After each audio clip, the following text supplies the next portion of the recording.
Welcome everybody.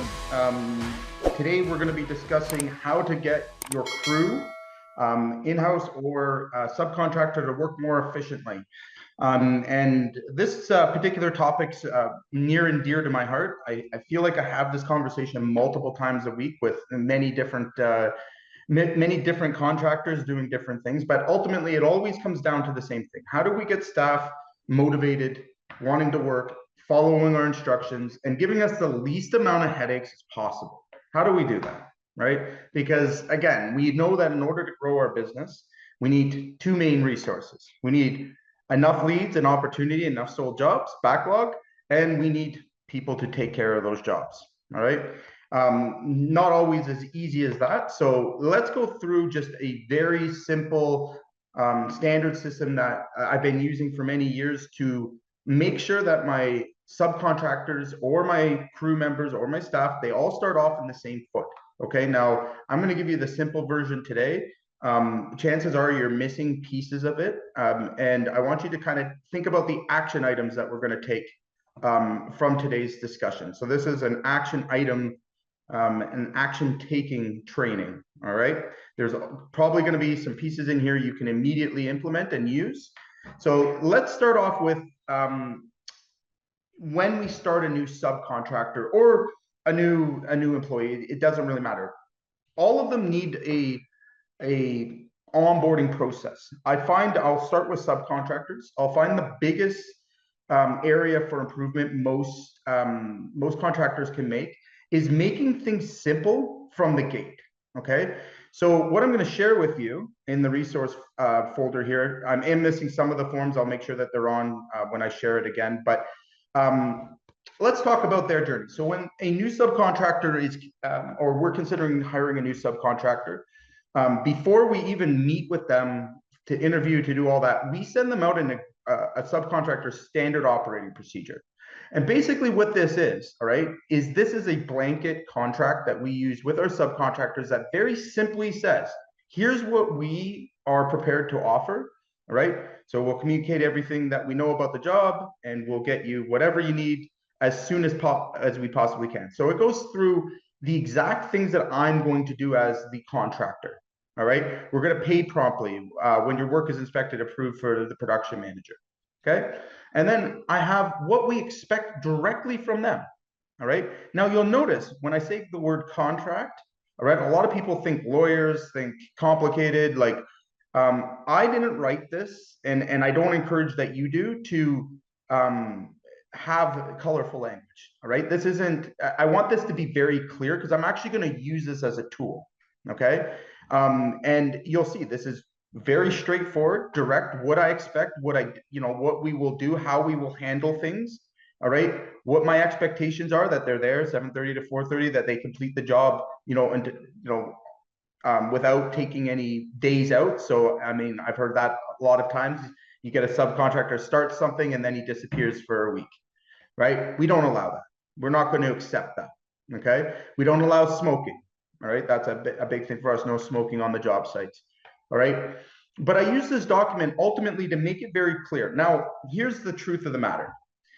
I could have them go ahead and sign this agreement, knowing damn well that most of them barely read or barely comprehended the document. Okay. It's clear as I can make it. And this is okay. I wish it was different, but in my particular trade and my business, it tends to happen a lot, as it will probably happen in yours as well. Okay, so this is how we handle it. These are the things, these are the boundaries that you now need to reinforce. Okay, so I can promise you, and when we go through this system today, you'll see every subcontractor is being evaluated on every job. Okay, same as our crews. All right, now when they start out, when they start off with us, we've had 0 subcontractors score perfect on our card. 0. Although as direct and clear as it is, I have yet in my 20 years experience have a subcontractor that comes out of the gate that's perfect. All right. Pretty close, but not perfect. Most of them would fail. All right. On their first job. Okay. Now, where contractors themselves fail is that they don't hold boundaries. They don't hold expectations with their trades, with their crews. All right. So this is something that you need to be prepared from the very beginning of coming in and enforcing. Okay, so let me give you an example. Subcontractor shows up day one, does everything right, except for his guys are not wearing our uniforms, and we find them smoking on the customer's property. All right. Now, most contractors would be like, well, close enough, not going to say anything and let it slide, right? We let those little things slide. We don't allow that. All right. So right away, we're giving write-ups. We're expressing to them that they have not met the agreement terms of our subcontractor. And unfortunately, my experience has been is you have to be fair, but you have to be almost a dick about things. Okay. Because if you're not, then the typical thing is they're just not going to respect you. Okay.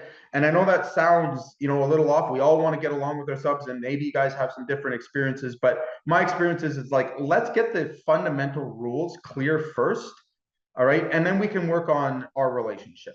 All right. But if you're not willing to follow my fundamental boundaries and rules, all right, that allow us to engage in business, and these are the promises I've made to my customer, all right, then there's no reason for me to continue doing business with you. Okay. And we're very, very clear with that language. It's got to be very firm, very straightforward, or else you're going to end up finding yourself repeatedly saying, but you should have done this, but you should have done this. Or repeatedly, maybe having to clean up after them, maybe having to go back and do service work. Like all of these things is what ends up puts you in a situation where it's maybe not worthwhile using subs, right? Now, on the other end, we have employees. Okay, we have staff, we have crew members. All right, it's very important that when we have a crew on a job site, or even anything over a two-man thing, I consider a crew, that we're setting the same expectations for them. Okay, we're setting the same standards. You'll notice, like whether it's a subcontractor or not, we need the same standard of business being conducted on our behalf. Now, where it splinters here, okay, is how we look at our subcontractors. Okay, so first mistake that I see a lot of contractors make is treating a subcontractor like they're their employee, right? Big no-no. All right. The second big mistake I see a lot of is not understanding or classifying your subcontractors. All right. So in my opinion, again, this is my humble opinion, there's two types of subcontractors. Okay. There's one subcontractor that is basically one step above an employee, that maybe has his business registered and everything else, but he's genuinely just looking for a higher paying, job. He's on the job sites. Maybe he has one or two guys. All right. I tend to prefer using these type of subs, and I'll explain to you why in a second. All right. But they're generally just looking to do their job and go home. All right. They're not moving around a lot. They tend to be loyal with you. If you're giving them enough work, maybe they have one or two other customers, but they're, in the most part, they're not proactively going out and trying to generate their own business. Okay. And it's a very distinct difference. All right. And then you have contractor, we'll say the contractor one. Now, this is somebody that's essentially using your business to fill in their schedule, which is absolutely fine. And I encourage it. Okay. Provided that they're going to follow your terms and conditions of doing that work. Right. So I have relationships with other competitive companies that are in my competitive network. We talk back and forth, and they've sent me crews many times when I've been in a pinch, and I've done the same. Okay, that's absolutely fine. But understand something about those particular subcontractors. They're really just filling in their schedule. Okay, so a big mistake you make is becoming over dependent on that. All right, so what happens when demand goes up? They disappear. When demand's down, all of a sudden they're there. So you could make the mistake, and generally they're pretty good. They're going to perform a little bit better than your first version of a sub. Okay, in my experience. All right, the first version of the sub, he's a little bit slower. Again, he's going to have some habits that you have to break, and at a certain point, they do almost feel like employees, but they're not. Okay, these guys, again, they're going to have, they move much quicker. They may have a different experience set. Like, again, they're a little bit more advanced. And the issue that comes about with that is maybe they move very quickly. Maybe they can get a lot of jobs done. And you go, oh, wow, I'm going to jump on this. I'm going to keep feeding this guy work. And then he just ultimately disappears one day. Where does that leave your business? What's that do to you? Right? Has anybody had this happen, perhaps? Anybody here had a really, really good sub came in with blown away with, how quickly they can move and then they just disappear? Or something happens and all of a sudden they can't do your work anymore? Okay. Yes, I have. For sure. If you've been around long enough, we've all had this experience.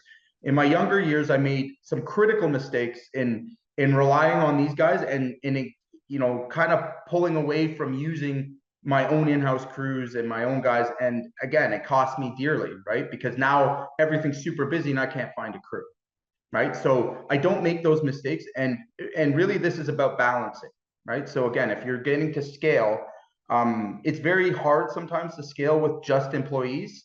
And it's also very hard to scale with just subcontractors. All right. There is a place for both, right? We've got to find that balance. And I found by just understanding the structure of, who you're doing business with and making sure we're not putting all our eggs into one basket is what's critical for your success, right? So we don't want to become over leveraged is the word. Okay. Also, some problems can come about that if a subcontractor becomes equal with you, all right, and by equal it means that he's doing all of your work and he knows it, all right, that gives him an unfair advantage with you. All of a sudden, he can negotiate other rates, he can do a whole bunch of things that you don't want to have happen. You fundamentally lose control, and that's not productive for business in a lot of situations.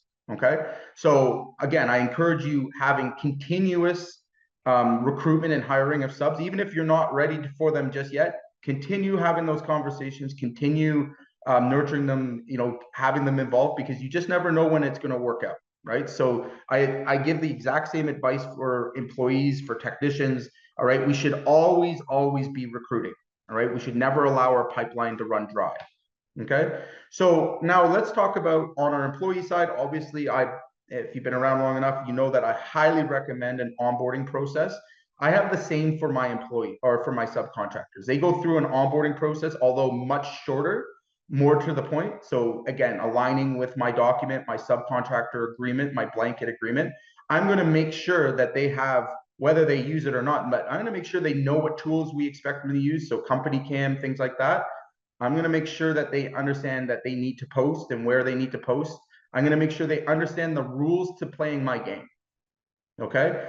And I'm going to make that super clear. So in the document I shared with you guys, I've given you guys a couple of different variations of subcontractor agreements. Everybody should have one of these before you start any subcontractor. Okay. Now, let me be super clear on this. Although the laws are different in province to province, state to state, ultimately, what you do not want to have happen is your subcontractor being deemed an employee, all right, or a dependent subcontractor. There's some classifications of that, and let me explain what that means. Is in the eyes of the government, especially here in Canada, and I know down in the States the same thing.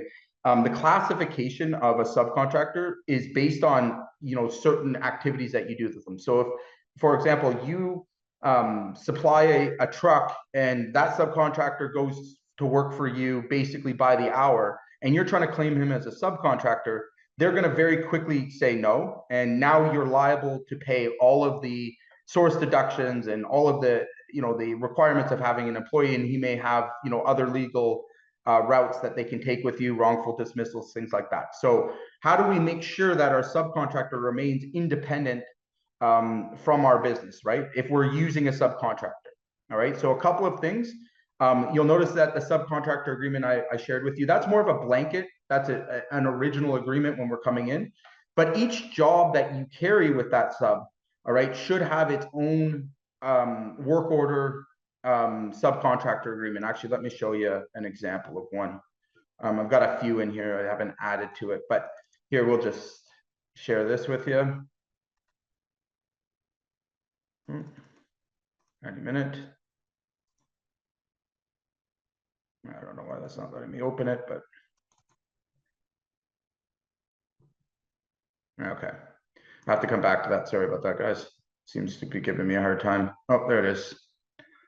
You guys can see my My screen okay?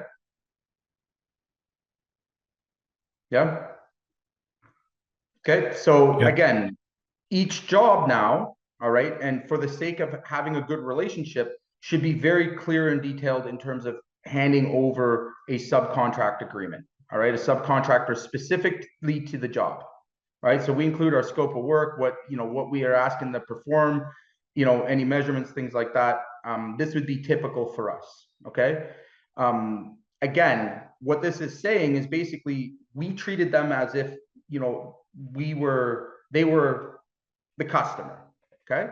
We want to make sure that we have these agreements. If they ever come in to do an audit, you want to make sure that they're at as arm's length as possible. Okay. Now, a little bit more advanced to this method and what I'm suggesting here. A lot of you guys have some big problems with subcontractors around the material. And I was actually just discussing this with Greg. One of the solutions to that is actually to sell them the material that's required for the job. Okay. So for example, you have I'll use an electrical project. All right. You scope it out and you actually sell them the material. Okay. Who's responsible for waste at that point? Who's responsible for theft? Anybody?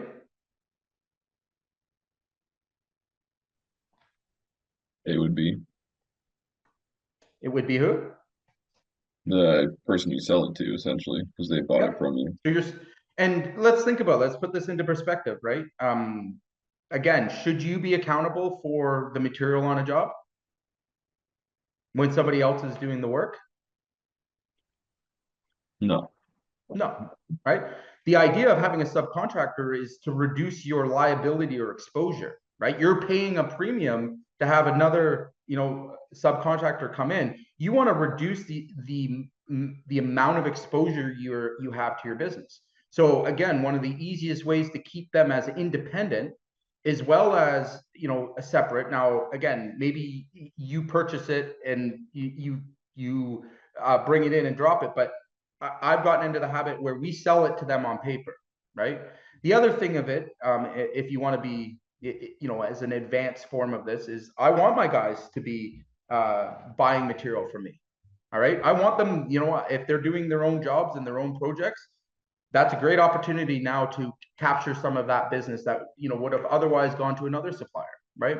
Now, again, not everybody's set up that way, and I don't recommend it if you're not, if you're not fully aware and you don't have good systems in place to actually perform this. So again, if you're just starting out with subs, totally ignore what I'm saying here. If you have a little bit more advanced business, all right, I would highly recommend that you become the supplier to it. All right. That also gives you another layer of protection when they're coming in to designate whether you're independent or non-independent. Okay. So again, they bought the material. They are totally independent on that project. Okay. Any questions about that? I know it can be a little confusing. Anybody in that situation currently where they're supplying a lot of material and having issues? Yeah, we have that where we supply some wire and the guys Yep. on site don't keep track of where it is or Right. Well, because who bring it cares? It's not back. theirs. Yeah. Right. So this would be, and again, Johnny, just definitely for you in terms of a scale plan. All those kind of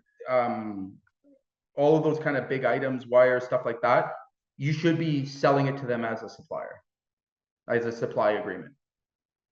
Right.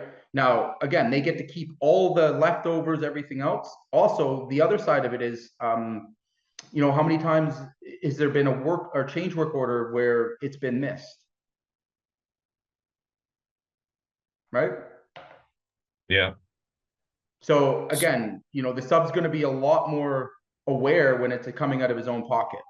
Okay. And again, it's removing that liability or that exposure that is just unnecessary if you're paying that premium. Yeah. So how do you work that Okay. for Now, same thing Mark? goes with a crew themselves. So say it again. I was just wondering, how do you work that, selling it to them with a markup and margin? You mean marking up the product? Yes.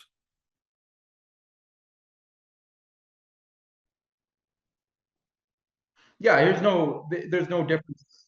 There's no difference in there. So like again, I sell it like I have a retail price for my material, right? That again, if I'm selling it as a supplier only or supply only agreement that I sell it at. But you're buying it back, right? So in the subcontract, it's a wash, right? It's basically just an exchange.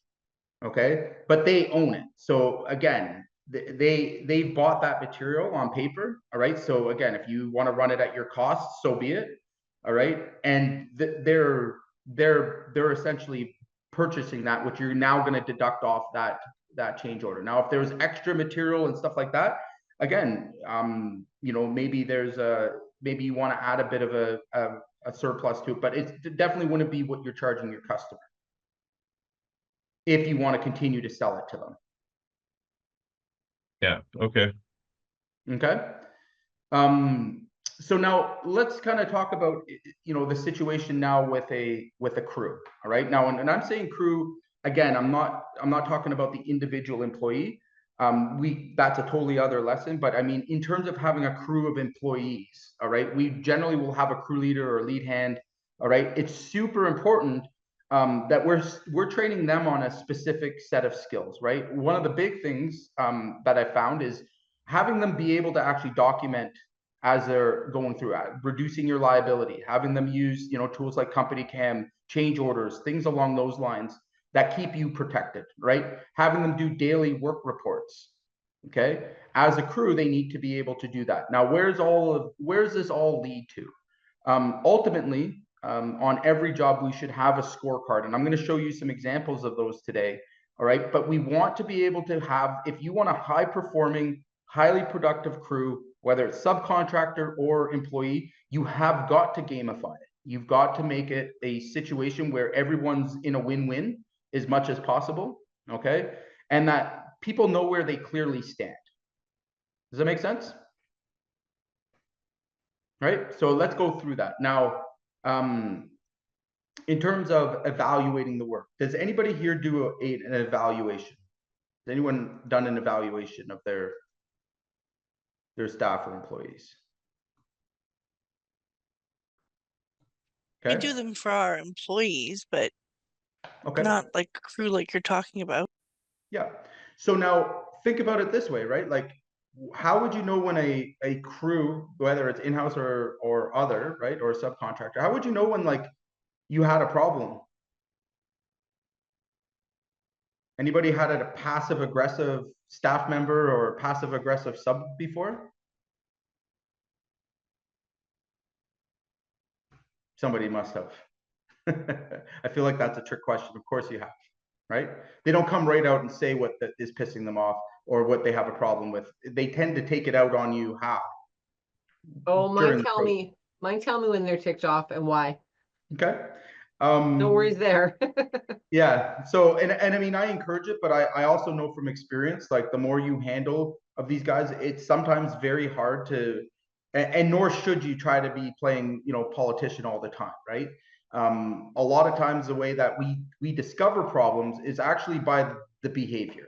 So less about what they say. Because somebody can come up and say whatever, and I've long learned to stop listening to what people say, as bad as that may sound, especially on the sub and you know subordinate level, because one second to the next, they could be saying two different things, right? Their emotions are not aligning with what is actually happening. Has anyone had someone that over exaggerates things, makes bigger deals out of stuff than it should be? Okay. All of this is behavior that you have to decide if you're willing to accept. So just like last week, when we talked about classifying customers, you need to classify your crews. You need to classify your subcontractors almost in the same way. But we need to have a clean scorecard if we want to improve that. So if you want to move somebody from possibly a C level subcontractor to an A or a B, all right, you've got to give them a opportunity to actually know what it is that you want, right? The easiest way is to have, you know, a set or an ability to mark how a customer or how a subcontractor is performing or how a crew is performing. All right, doing this regularly enough. And these are very black and white. So it's all about removing the gray area that you may have, right? The things that maybe weren't said, maybe weren't expressed, and that, you know, has an impact on your job, right? So again, here's an example I'm going to share with everybody here. This is more for a general contractor, right? But you know, when we're scoring them from job to job site, all right, and years for depending on your business would be a little different for each one, but again, it becomes a very easy practice, all right? It has an easy way, and it becomes accumulative, meaning that you can see patterns, and you can see what's going on as you start to accumulate these reports. And these become very easy. I'd highly recommend you systemize them. We're using now with AI, you know, where these things can be submitted very quickly and easily. And then AI can actually keep a score, and you know, we know where each crew is sitting. Okay. We also look at production. We look at a couple other key areas to know, you know, again, who we're going to be dishing work out to, because just like your customers, all right, your A subcontractors, all right, you shouldn't be sitting at them at home while a C or a D is taking work. Would you agree? Right? That doesn't make much sense. Okay. Yeah, absolutely. Agreed. Right. So, and again, it's, you know, once you start to develop these standards of what you expect, and you're willing to stand by them, you're willing to enforce them, you will see a dramatic difference in how quickly your jobs get done, how efficiently, your customer satisfaction. You will see improvements in every single key indicator point. All right. But having them and being willing to, you know, go through the process of measuring them, although easier than it's ever been before, ever. All right. It's not about, you know, having paper forms or anything anymore. This can be actually a very simple process. But you got to be willing to set those standards at a place where it's going to benefit your business consistently, right?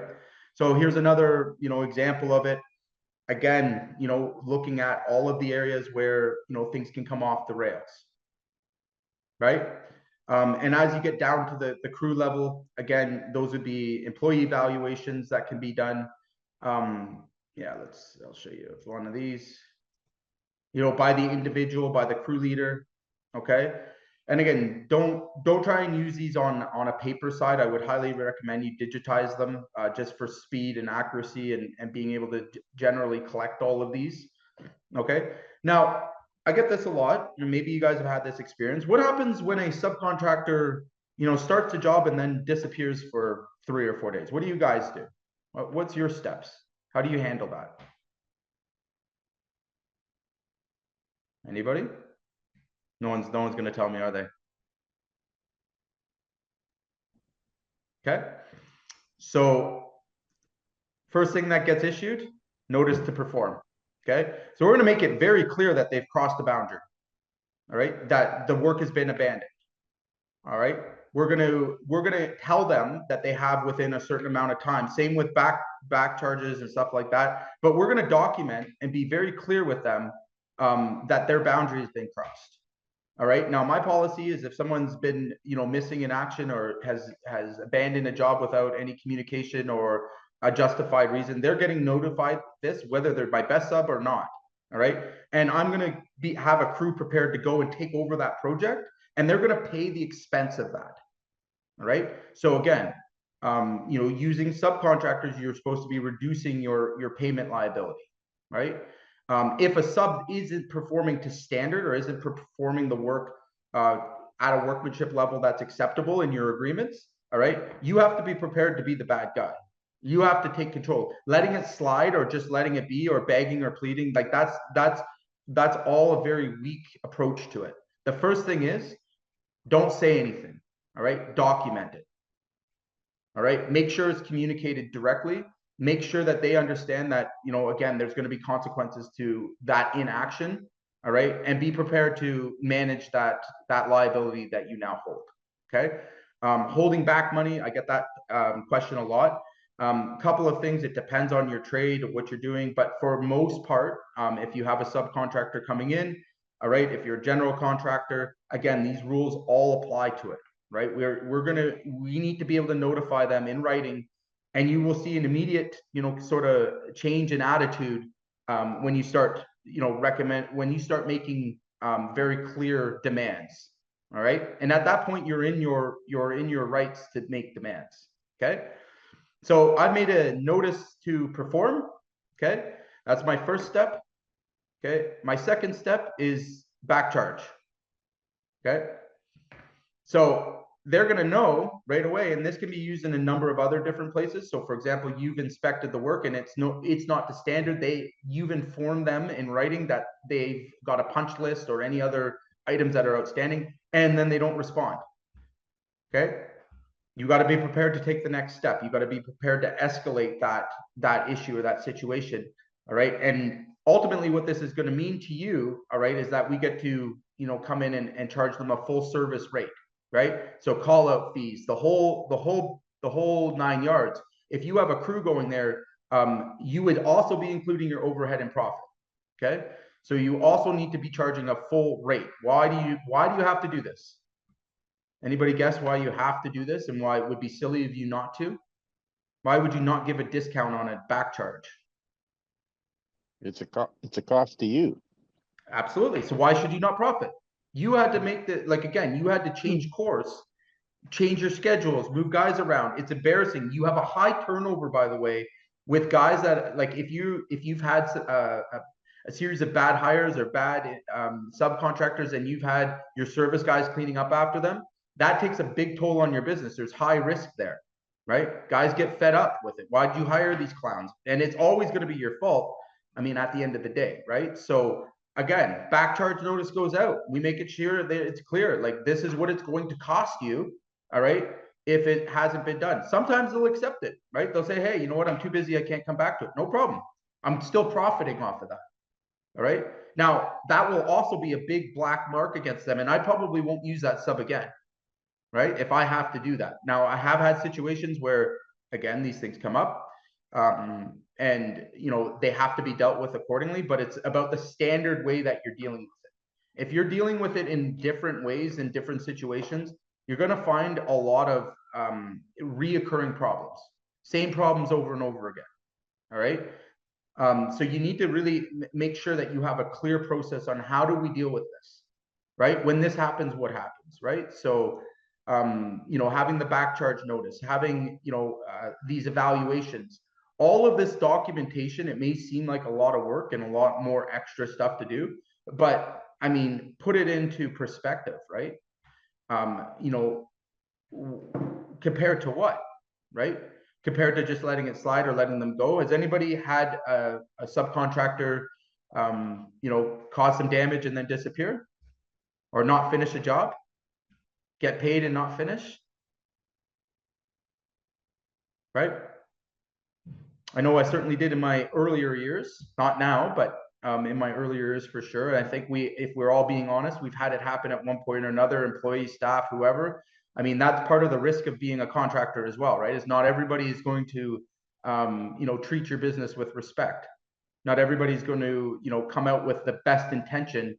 And, some people try to do things that they just simply aren't built for, right? And I've seen that happen many, many times, right? We've got to be able to prepare to handle those things, have our set course of how to manage that situation, all right? Or else it's going to be a reactive thing, right? It's going to be you kind of improvising as you go. And also your emotions can really mislead you on some things. So for example, a subcontractor gives you the old song and dance about his kid's sick, his mother's sick, his, the pastor died, whatever the story is, and you buy into that, only to find out that, he's lying to you and all of these delays and everything else that are happening. When your first step should have been to take, is to hold your own policy to the challenge, right? The same thing goes, in holding them accountable. Would your client hold you accountable to your contract?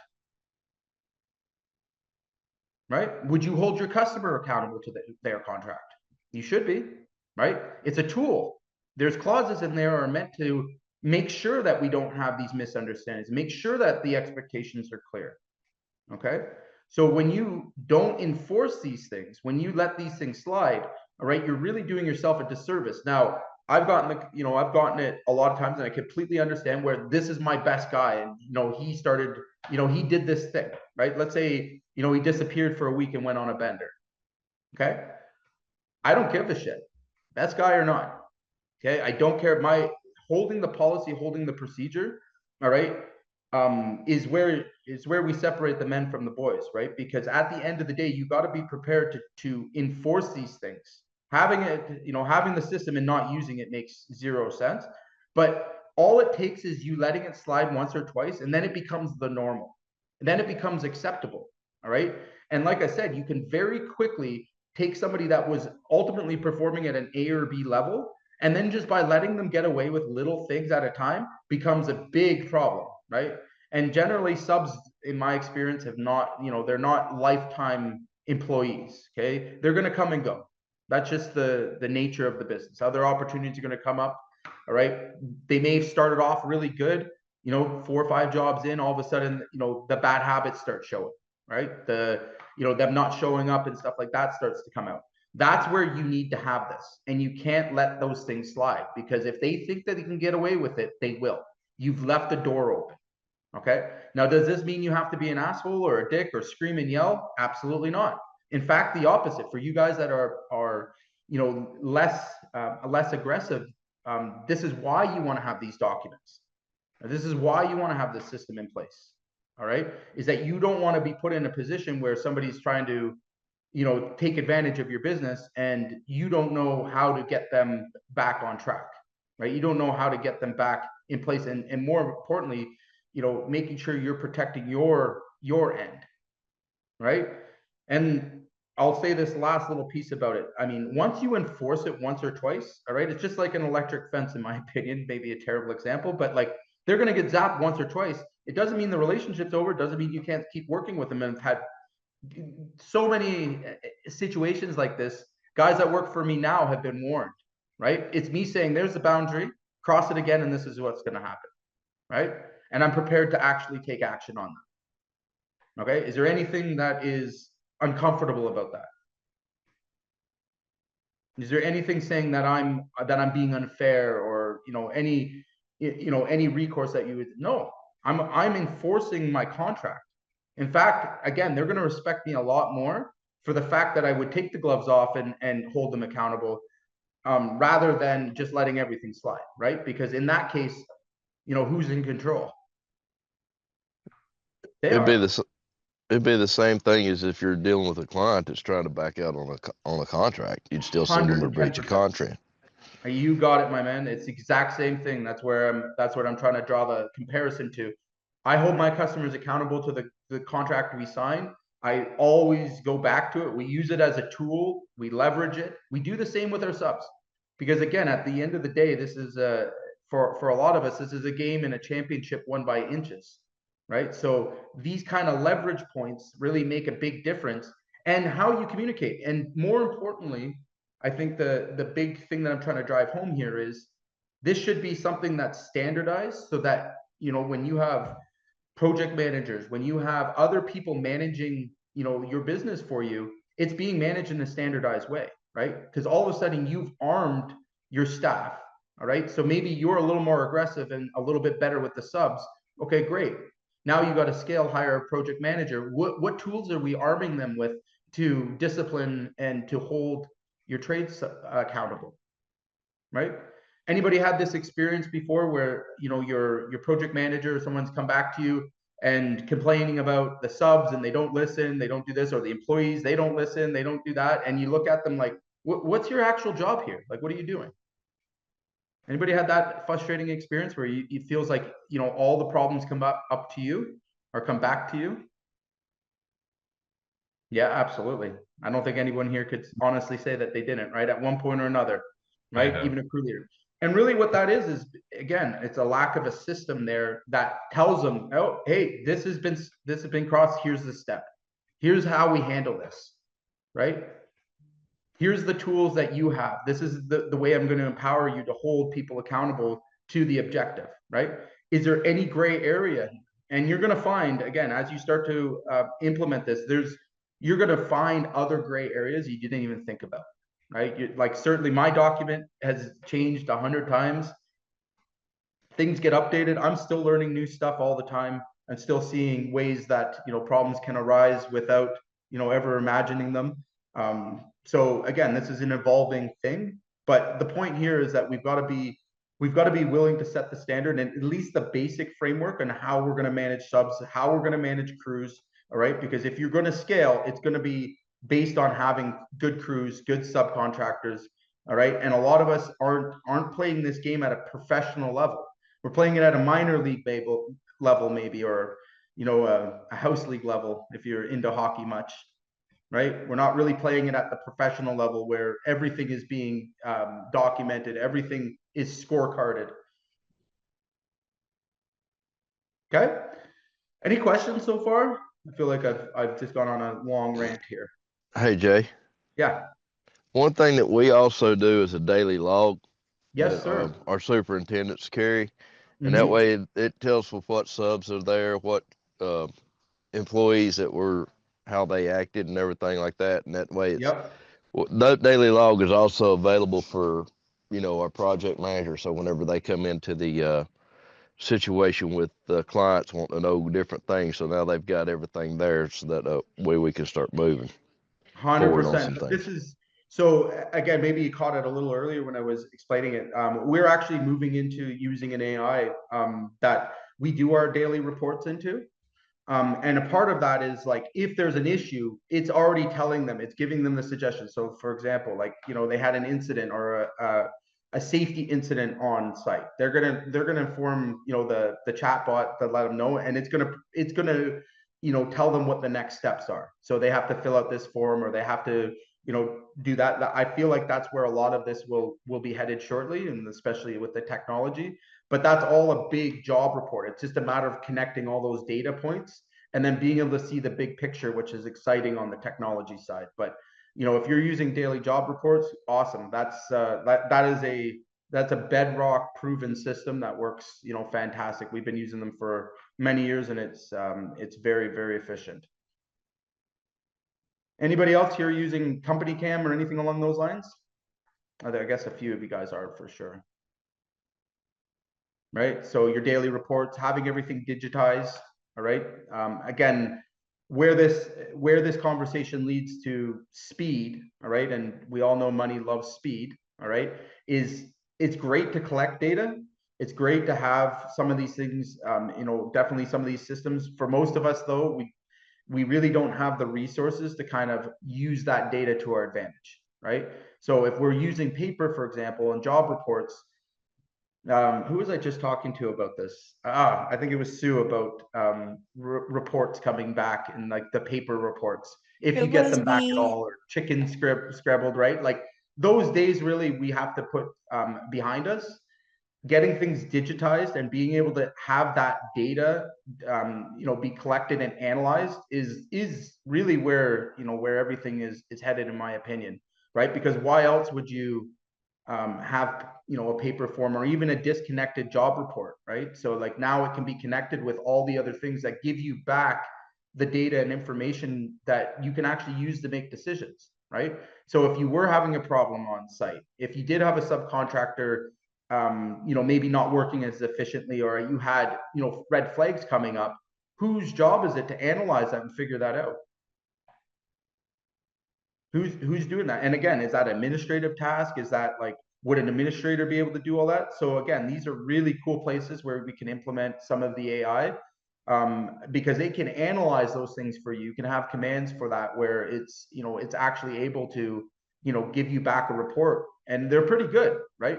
Or you have a senior project manager or somebody that's overseeing it. But the point again here is that we should all be building our businesses around these key indicator points, these red flags, these known problems, all right, and be looking at them in terms of a solution to solving problems. So if you have a inefficient crew, you have problems with your subs, you're having the same repeated problems happening over and over again. First step I would recommend all along is like, what's your framework look like? What are the rules to the game? What are the things that we're trying to enforce? All right, and then what are we actually measuring? Okay, because if you came to me and said, hey, you know what, my crews suck, which a lot of you guys do, and I'm like, oh well, why is that? Well, I don't know, I'm not making enough money, we're not making profit on the jobs, we're having all these callbacks, these change orders. I have to kind of look at that problem and go, okay, prove it. Show me. Where are you seeing these problems happen? Like, show me in your job costing, show me, like, where is this stuff coming out that you feel this way? And for a lot of you, and you know, we've had these uncomfortable conversations. The truth is, it's just the way you feel that day, right? You have a hunch, but you have no way of actually quantifying it, right? Big change happens in your business, and this is where real growth happens, is when you can quantify that, right? It's great to have an idea. It's great, you know, sometimes we have these feelings, but if you want to grow and scale the business, you need to be able to quantify these assumptions. You need to be able to remove any of the gray area around either it's happening, it's not happening, it's a yes, no question. Like, these are really, really important for you getting outside of your business, right? If you're not prepared to go down this or if you're uncomfortable going down this road, you're going to have a very, very difficult time finding people that can you know, run your business for you.